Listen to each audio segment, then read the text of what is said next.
Donald Trump is back in the United States. The defense minister is out in Israel. We'll take a deep dive into what has been a huge week. It's unholy. I'm Jonathan Friedland of The Guardian in Washington, D.C. And I'm Yonit Levy of Channel 12 in Tel Aviv.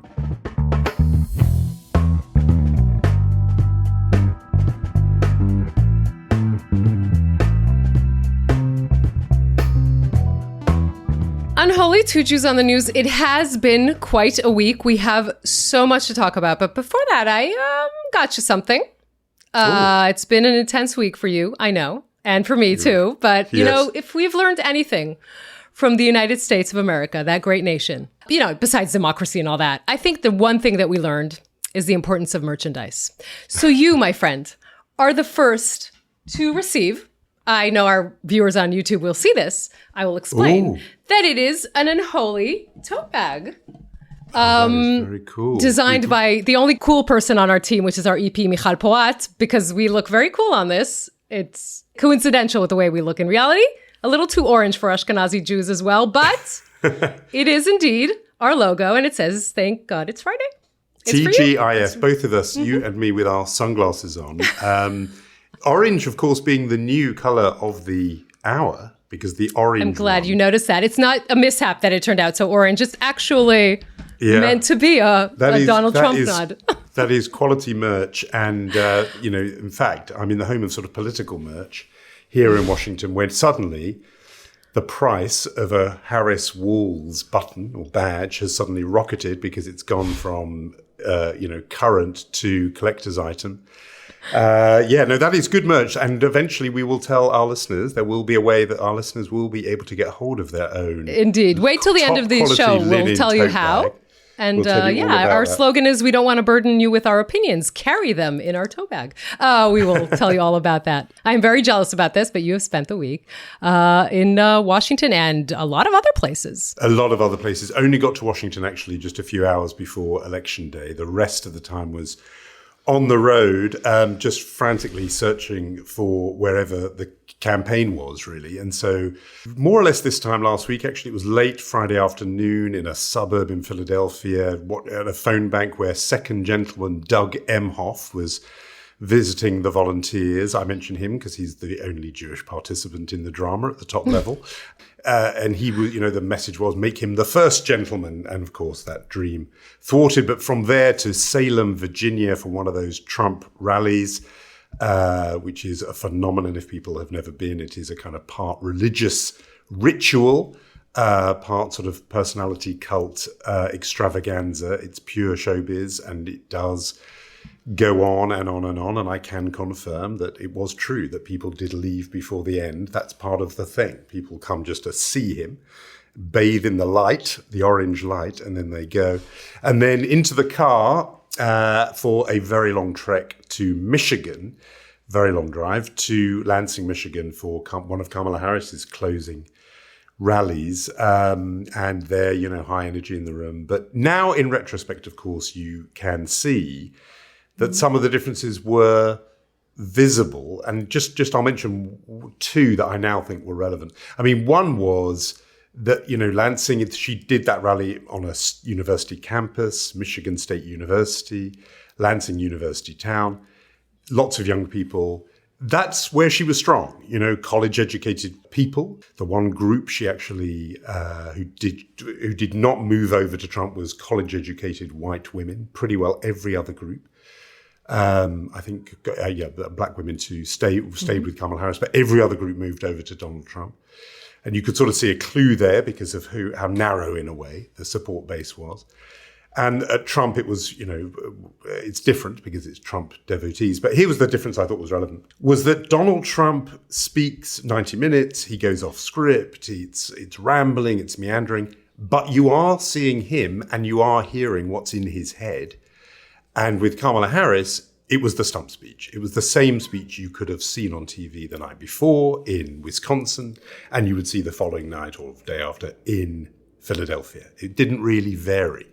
And I think that thing about authenticity is such a thing now in elective politics. People want to feel they actually know who this person is. And Trump, say what you like about him, you know who he is.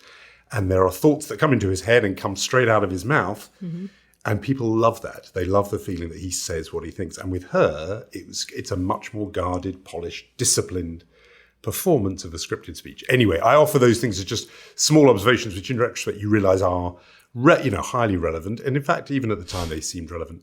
But yes, huge win for Donald Trump, not ambiguous at all, in every demographic pretty well, and in all those swing states. So it's a decisive win, and it means we look for, you and I will now talk about what this is going to mean, because it's going to have huge, huge implications. Yeah, I mean, there's a lot to say, I think, to try and analyze, because we don't have all of the data yet, but to try and analyze the Jewish vote and the Muslim vote and what this, can we read anything from the Israel-Hamas war into this? But before we do all that, I mean, the one thing that I can share with you my thoughts on election night. And we had a very different election night, you and I. You were in the Harris headquarters in Washington. I was sitting in a studio in Jerusalem for 14 hours. And that whole beginning of that election night broadcast was dedicated to a complete different drama, political drama in Israel, which is, of course, the firing of Defense Minister Gallant. We'll get onto that in our show today, of course.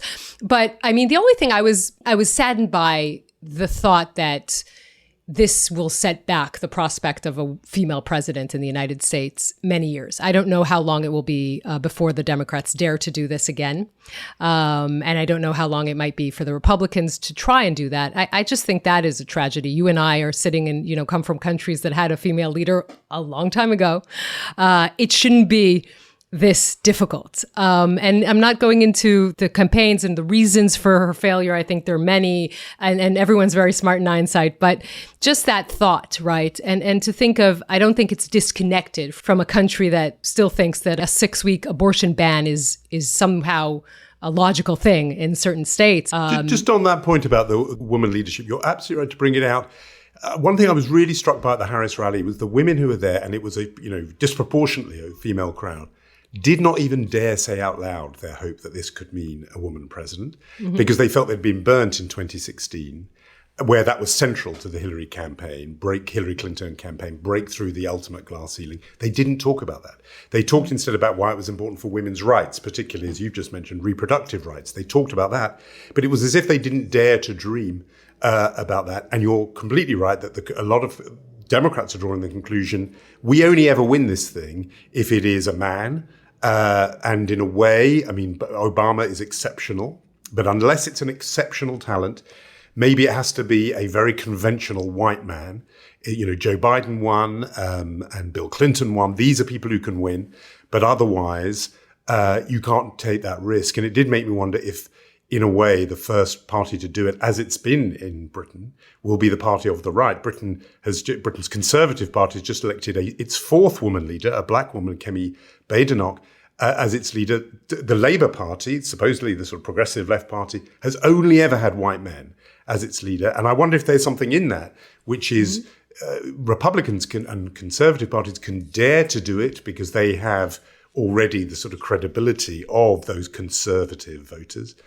And maybe that's where it's going to have to come from in America. It will have to be a Republican nominee who's female. But yes, that was another layer of sadness at Howard University, where they began the evening, dancing and celebrating.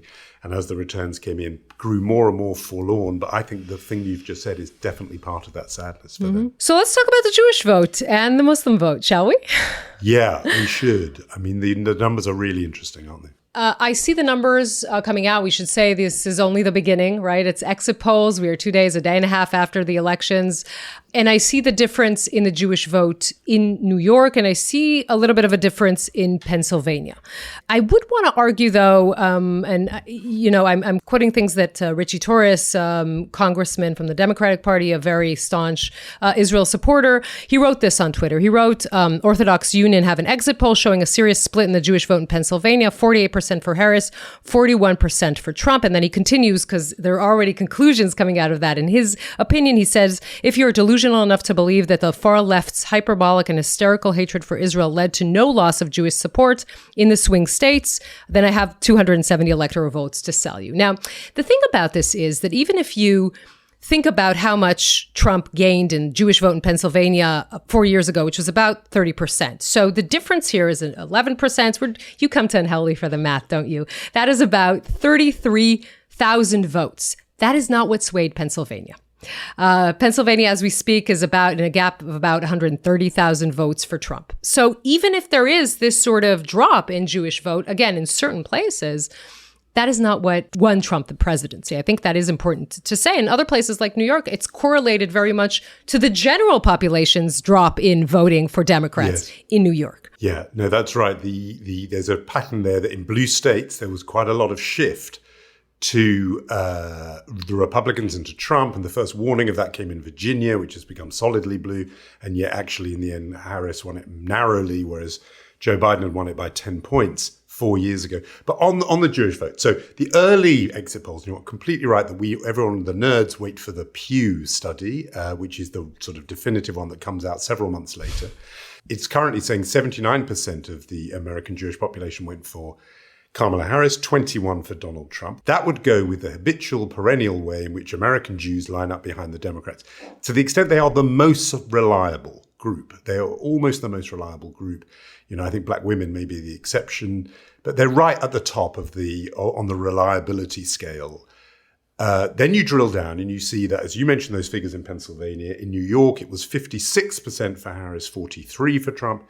What is that about? Partly it's your point about the general drop, but I think also it may be, I wonder in New York whether there was a Columbia effect, that those protests that garnered worldwide attention, whether they did sour a lot of American Jews to the left, broadly defined. And they looked at Kamala Harris and thought she's part of that, some of them, and therefore moved away. The other thing I just was going to say about this is obviously we're interested in how the issue played for American Jews and their preferences. And there are these signs of erosion in Pennsylvania and New York.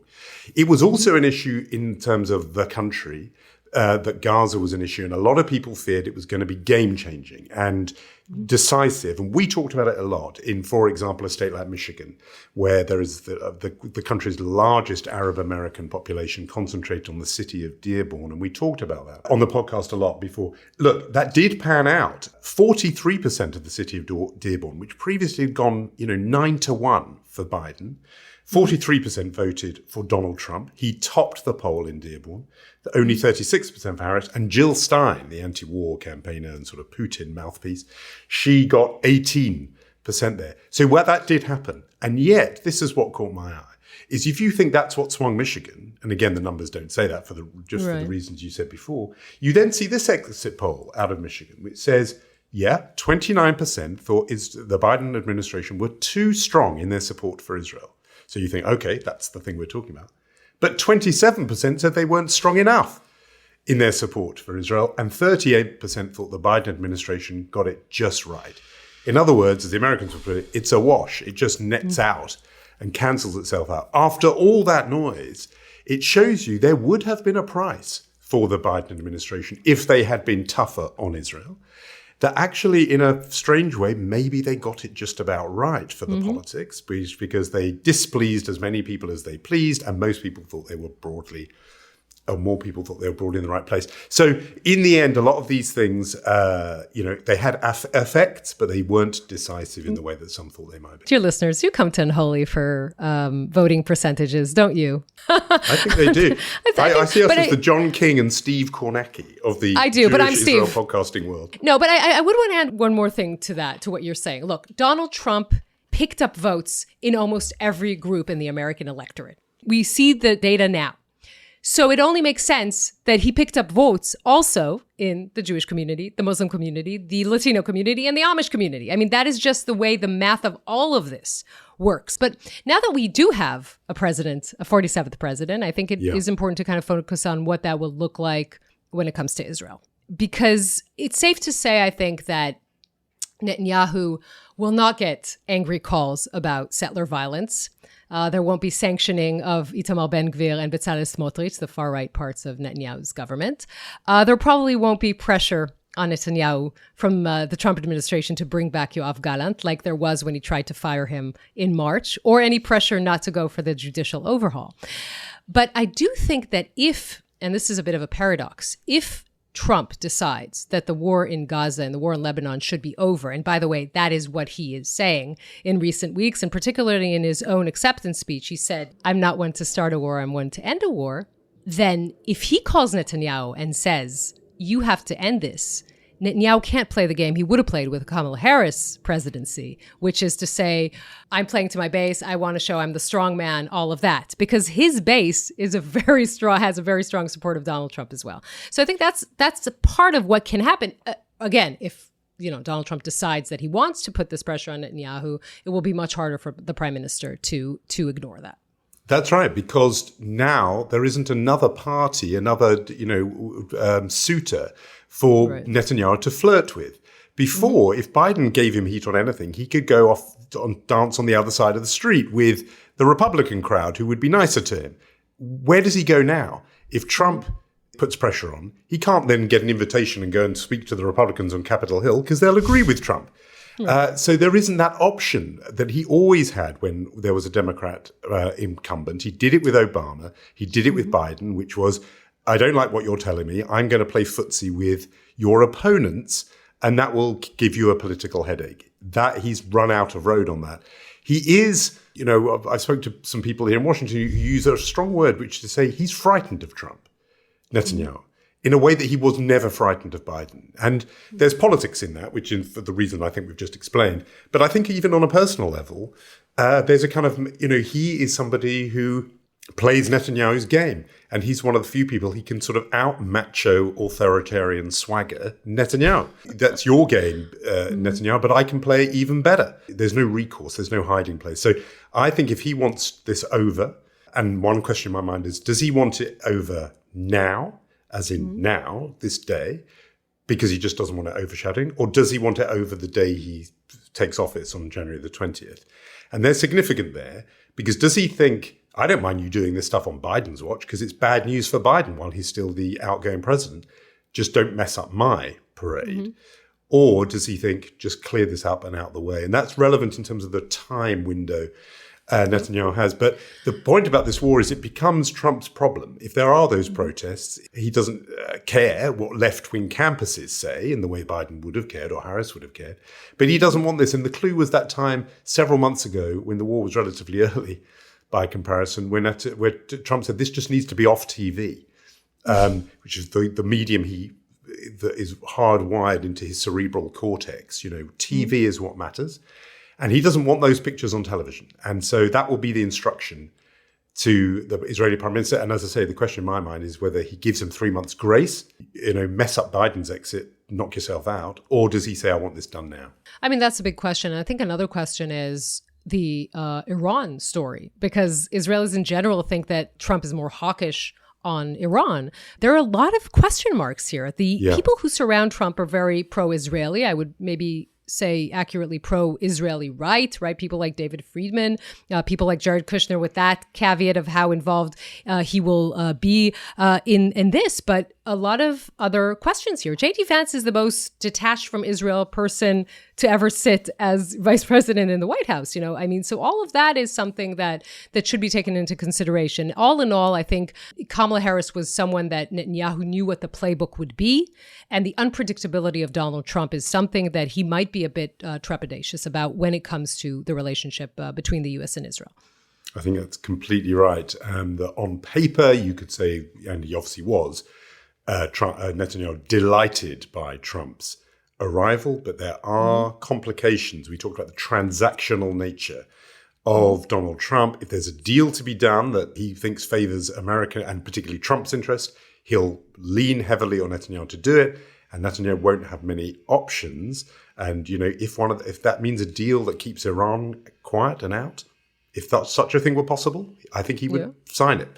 And don't forget the Saudis in this, right? I mean, if Donald Trump wants a normalization with Saudi Arabia, Jared Kushner is the envoy to that, and the only thing in his way is Netanyahu has to agree to a Palestinian state. Well, that's going to be an issue as well. You've got to do it, and he thought that last time. I mean, we understand that he thought that's the price. You've got to say it, and was furious with Netanyahu, when Netanyahu went back to him at one point and said, we like the bit where we're allowed to annex territory, that we say yes to, but I say no to the bit where we have to accept a Palestinian state. And Trump said, no way. That's not how it works. This is the deal. They do see it as a real estate deal, and they think there's a deal to be done, and they will not brook the usual fun and games from the usual mischief from Netanyahu, I think. Just one other memory that's in my head is Joe Biden, very shortly after October 7th, his warning to the Iranians not to get involved, that one-word warning, don't. That had weight because everybody believed he would actually do it. He would deploy force if he had to. Does anybody believe that the man who, as you said, wants to end wars, not begin them, would actually make good on a threat like that or issue a threat like that? I'm not sure he would do that. He's not in that business of protecting America's allies. That's why NATO is now, in effect, a dead letter, because we know if you're sitting in Lithuania or Latvia and you're attacked by Russia, Trump's not coming to help you. But that logic, does it extend to this alliance? Would he do it? I'm sure there'll be plenty of people who say, of course he would. He's got the Christian evangelicals and he's got those circle of advisors who are so pro-Israel. But it's at least a question. And that is a change. You know, I'm not going as far as saying be careful what you wish for, because I think Netanyahu's got what he wished for. But Trump is unpredictable. And as you rightly pointed out, that unpredictability extends to this. So let me describe the scene to you, Jonathan. It's Tuesday, November 5th, the election day U.S. It's 8 o'clock in Israel. That is the exact minute that the evening news broadcast that I anchor begins. And we're all gearing up to talk about the election day already, in process and progress in the United States. It's 1 o'clock p.m. on the East Coast. And then a bombshell from Netanyahu's office. Our political analyst, Amit Segal, who's been on this show a few times, reports that Netanyahu decided and has fired, actually, the defense minister, Yoav Gallant. Now, this is a huge deal. First of all, we are in the middle of a war. Israel is gearing up for a retaliatory attack from Iran after Israel attacked Iran, after Iran attacked Israel. This is a whole long story.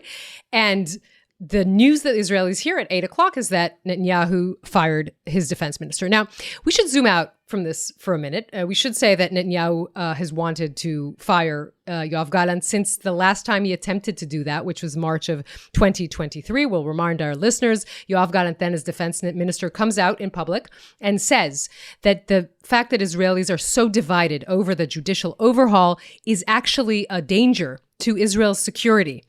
Sadly, reality proved him right 7 months after, on October 7th, when we were attacked by Hamas. But after that public appearance, Netanyahu wanted to fire Yoav Gallant and actually decided to do it.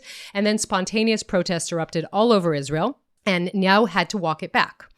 That is what happened back in March 2023. This time, Netanyahu was adamant on firing Gallant for the main reason, we were talking about this a lot on the podcast, is the draft bill. The ultra-Orthodox part of Israeli society do not do mandatory service like the rest of the Israeli society. They wanted an official bill to exempt them because the bill that had done that so far ran out, and the Supreme Court said that the Knesset must pass a new bill. And the only impediment to actually doing that or bringing in a bill that everyone and the coalition agreed on was Yoav Gallant himself. And Netanyahu long wanted to, I'm going to say this sounds cynical, but to remove this obstacle because he needed his coalition intact. And this is, of course, the Achilles heel of the coalition, the fact that there is no conscription for the ultra-Orthodox, the fact that we are in the middle of a war, hundreds of soldiers are dying, and the military needs more soldiers. And Yoav Gallant kept saying this has to happen. And he actually also sent 7,000 new draft call-ups for the ultra-Orthodox. Now, the politicians in the government, the ultra-Orthodox politicians said to Netanyahu, enough is enough. We need a bill, or at least any part of this that you could get through the Knesset, and we need it now. So that was basically the ultimatum. Netanyahu had to do it. I think the part of him chose to do it at 8 o'clock, maybe for that extra humiliation of Gallant himself, but also because maybe he also thought that the whole world, and particularly the Biden administration, is focused on something else entirely. So that would be a good opportunity for him to do it. But as I say, it's a bombshell in Israel, not only politically, but also the security establishment saw Gallant as someone who's their advocate, which is what he's supposed to be as a defense minister, someone who has experience and knows how this works, and someone who's been running the war for more than a year. So that is where we are at this point. Netanyahu firing Yoav Gallant, putting in his place Israel Katz, who was a foreign minister. The main thing you need to know about him is that he's very loyal to Netanyahu, and he will not be an impediment for a new draft bill. Yeah, I mean, the first thing to react is the cynicism of the timing, I think, which is clearly when he knew the world's attention was distracted, and as you say, Washington's attention was distracted. And I did notice that there were street protests, but they weren't on the same level as March 2023. And you do wonder if that's partly because of that timing, that that people are just elsewhere, but also a kind of exhaustion from everything that's happened in the 18 months since. I mean, of course, an exhaustion. People don't forget that there are thousands of Israelis, reservists, fighting a war in the military. Yeah. There's Israelis are concerned that there might be an attack from Iran. So many people are saying we really want to go out into the streets. We're not going to leave our kids alone when we might be attacked. This is the war. It's a completely different scenario from the one we saw on March of 2023 when people flooded the streets. So the other things to say about it are. One, I mean, just the point you've made about the draft bill issue, to go to these lengths in order to exclude and exempt a group of people from carrying the national burden at a time like this. There are plenty of people who are not, just of the left, who just think that is appalling. This is a kind of wider issue. And we talked, didn't we, the other day about how this goes even into the religious Zionist community. It's not just secular versus religious. It's a wider thing. The second thing I think is about getting rid of a defense minister in the middle of a war. And, one of the big arguments he's always made about why there couldn't be elections, for example, there couldn't be possibly a change of leadership in the middle of wartime. Well, how can you even think of such a thing? Well, he's sort of removed that argument now because he's got rid of the person who is overseeing and in charge of the operational business of fighting a war, and therefore is saying that is okay. Well, if it's okay in one area, then maybe it's okay in another. But I also just wonder about this, which is he's put in this cipher, Israel Katz. I mean, somebody who just gives sycophancy a bad name. In effect, it means that Netanyahu is now his own defense minister, just as he was his own foreign minister when Israel Katz was in that job. So there's a hoarding of power point, but it does mean there are these other appointments that can go through now in terms of the new chief of staff, new heads of intelligence, and so on, where he will just get put in his own, I would assume, he will go as far as he can to get in people who are similarly pliant and do his bidding. And all of this is part of an operation, isn't it, to the thing that Netanyahu cares about most in a way, which is his political position, and therefore Operation Blame. This makes it easier for him to dump the blame for October the 7th, where he has always wanted it to be, which is on the heads of the military and intelligence chiefs who, in his version, failed to see and warn him that October the 7th was coming. Gallant was a roadblock in the way of that maneuver because he was standing there between Netanyahu and Tel Aviv as chief of staff and the heads of the intelligence branch.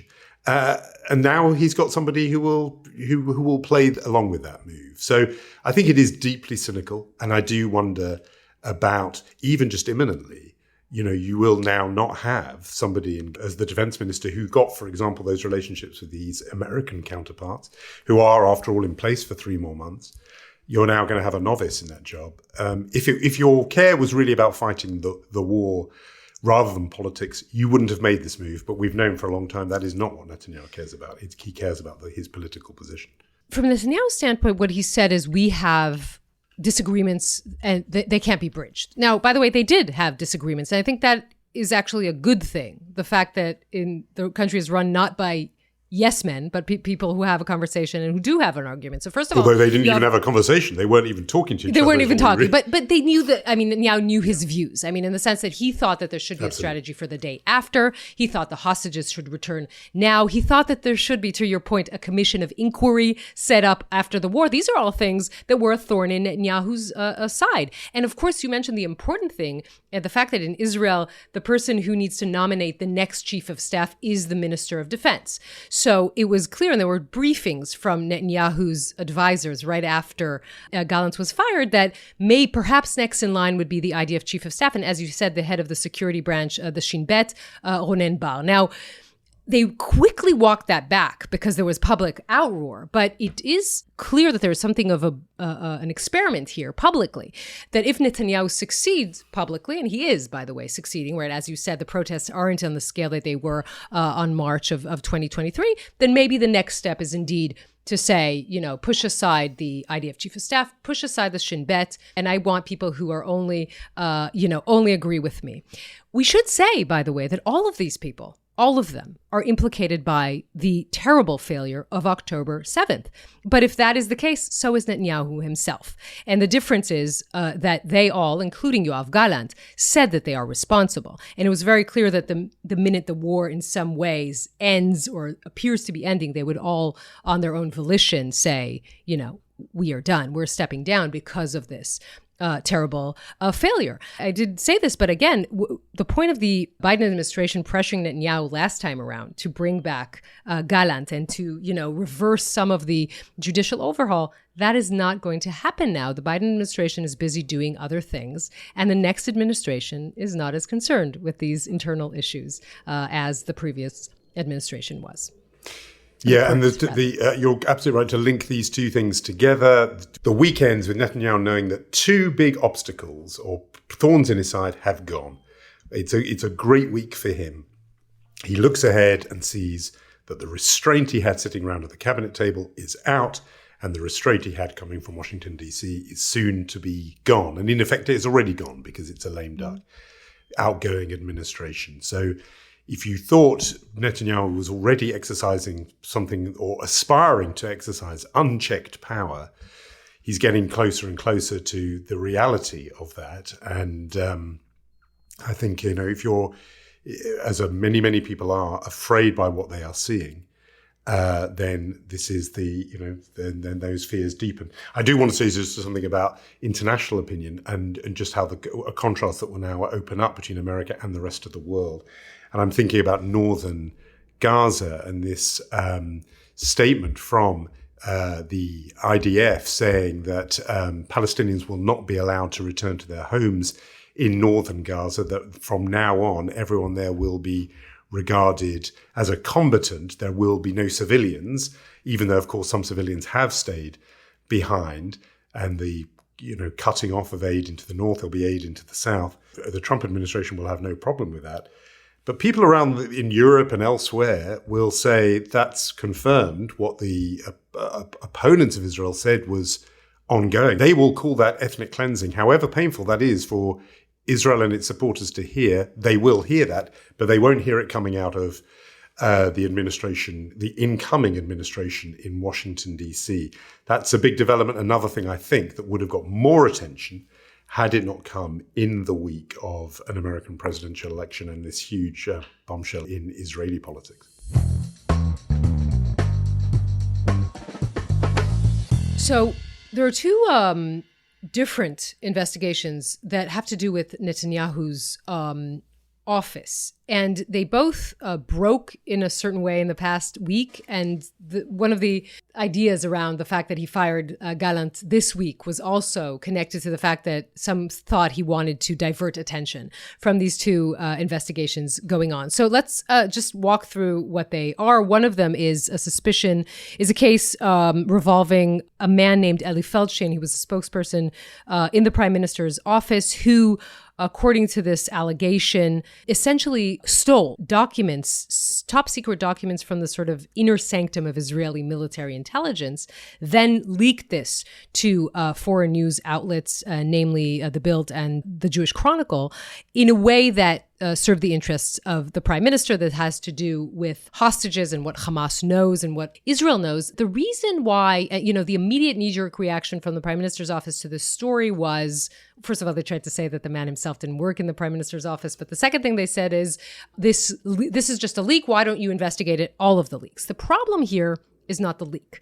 The problem is the illegal obtaining of documents and the fact that they were stolen, and the rest of it. And the judge himself said it was the way that it was leaked endangered a source and endangered, in fact, the attempt to bring back the hostages. And of course, many have commented on the fact that the way that this was leaked to the international media was manipulated in such a way that would, let's say, reinforce Netanyahu's own strategy and not anyone else's. So that is one story. I was just going to say it's worth just unpacking a little bit, which is in one case, as I understand it, there is the leaking of highly classified material, which were then falsely presented. And there was this handwritten note which appeared to be the words, or was presented and claimed to be the words of Yahya Sinwar himself. It turns out it wasn't, and it was the words of if anyone, some mid-ranking Hamas operative.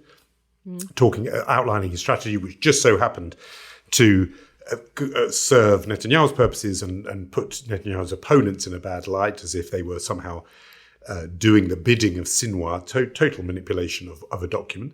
And then in the other case, as I understand it, we're talking about actual fabrication, something that was just invented out of whole cloth, a fake story. So just worth breaking down those two elements. And the other story surrounding the prime minister's office might be more severe in the top level people that it touches on. In the office is a probe led by the unit, the police division, that's focusing on serious crime. It's allegations that official protocols were tampered with, official protocols from the beginning of the war. This ties into a story published in Yediot Achronot newspaper about 6 months ago. Journalist Nadav Eyal reported that Avi Gil, who is Netanyahu's military secretary, sent a letter to the attorney general essentially addressing these concerns, that these protocols were tampered with. And when you connect all this to the fact that Netanyahu is adamantly against a commission of inquiry, this raises a lot of questions about the digging into what happened in those first days of the war. And just to clarify, you're using the word protocols in the sense of minutes, the minutes of the meeting, writing down what happened, that the claim is that they were doctored, the actual account of what had been said, in order to put Netanyahu in a better light. And because that is obviously a hugely shocking claim, that he's retrospectively doctoring the record to say, I didn't know what I did know, and people didn't tell me what, in fact, they did tell him. So huge scandal. But none of it at the point points to Netanyahu. It points to other officials, some of them senior. It doesn't yet implicate him, right? You need that smoking gun that says he told them to tamper with the protocols. That is not where this case is. Oh, yes. No, I wasn't suggesting that. I was suggesting just the idea that it exonerates the effect of the tampering with the rewriting of the minutes is to put him in a better light. So we have awards to hand out. I thought I would keep it Washington because I'm in Washington, and I thought our nominee for the Show Off Chutzpah Award would be the owner of this city's newspaper, the Washington Post, who issued this tweet: "Big congratulations to our 45th and now 47th president on an extraordinary political comeback and decisive victory. Wishing real Donald Trump," because this is on Twitter, "all success in leading and uniting the America we all love. Full of warmth and effusive welcome for Donald Trump." This from the man who had ordered pulled at the last minute his own newspaper's endorsement of Kamala Harris. And the great scholar of tyranny, Timothy Snyder, said, reminded people of his warning that one of the things to watch out for is preemptive or premature obedience.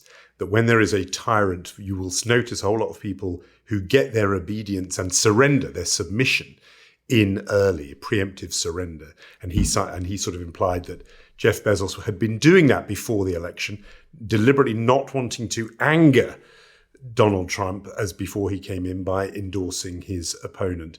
And there, just in case there was any confusion, Bezos issues a personal red carpet welcome to Donald Trump. People noted equally that Amazon does a lot of business with the US government and did not clearly want to be on Donald Trump's, enemies list, maybe putting it too strong. But he clearly wanted to stay on Donald Trump's Christmas card list.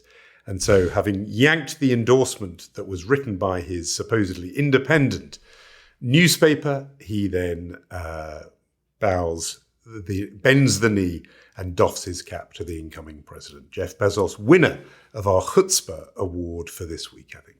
I want to just make sure that we get that it's Jonathan's choosing of Jeff Bezos. I still want my Amazon packages arriving on time, so I'm fine with whatever you... I wasn't listening. So can I do the Mensch Award? By the way, we should say that this idea came from our Instagram. Listeners kind of pitched in. We usually ask them what they think, who the Mensch and the Chutzpah Award of the Week should be. So this idea comes from them. It's Tom York, who is, first of all, a wonderful singer. He's the main vocalist and songwriter of Radiohead, of course. But the reason we're giving him the Mensch Award this week is that he was on stage in, I think it was Melbourne in Australia, and he was heckled by a pro-Palestinian protester in the middle of a show. And he actually tried to engage him, tried to talk to him, said, come on stage. And the minute he realized that this is not going to be a conversation, he kind of left. Tom York himself left the stage. Now, what I think is he deserves a Mensch Award even for a larger reason. He was called, I mean, there was pressure put on Radiohead to ban Israel, not to perform in Israel. He said, and I thought, I found that quite heartwarming. He said, look, we don't agree with Donald Trump, but we perform in the United States, and we don't agree with Netanyahu, but we perform in Israel. And I found that to be a very good answer. And here, the fact that he didn't ignore the man, he tried to engage him, try to understand what was going on. The minute he realized this is someone who just wanted to, yell and get the attention, he walked away. So I think that the whole reason behind this is a good enough, rationale to give him the Mensch Award. Yeah, no, I like it for your point about engaging with the heckler. Radiohead heads, nerds of the band will know that Radiohead has a whole backstory with Israel, which is that the reason why partly the band have refused pressure to boycott is because they say they feel they owe a lot of their success, and maybe their success at all, to Israel. As I understand it, they'd been playing, they were sort of struggling a bit, they weren't finding any traction when I think a DJ in Israel would just loved their music and played one of their songs again and again and again on the radio, and it became a hit. Here, and I think the first place they had a hit record was in Israel. It was, and there was that's what made them believe that, okay, they're doing something right. So if you're a big Radiohead fan, I think you have Israel to thank partly for making sure they didn't fall off the map and give up. So I think that's partly in the back of the band's mind that there's one reason why they didn't want to break ties with the country they feel sort of saved them from potential oblivion. So Tom York, a legendary performance here in Tel Aviv. There are people who still tell the story of that, being in that small, legendary performance of Radiohead when they were still just starting out. So you are right about that having the connection to Israel. So we are delighted to send that on its way, perhaps via Amazon as a package to Tom York, his Mensch of the Week award. We are all over the socials, as Yonit mentioned. We're on YouTube. You can see this rather now bereft hotel room of mine in Washington, but and a much better setup for Yonit. So we're on YouTube if you want to watch the podcast as well as hear it. We are at Unholy Podcast on Instagram and on Facebook and elsewhere. Right. And that tote bag that I created for you, I didn't hear any gratitude, by the way, but we'll just say to our listeners that this is our limited edition tote bag, first ever Unholy merch. And so make sure you're subscribed to our Substack to get one once we start selling them in our Unholy store. I have big plans for us, sir. I don't know if you've noticed. We shall say our thank yous to Michal Porat, and we'll meet next week. See you then, Yonit.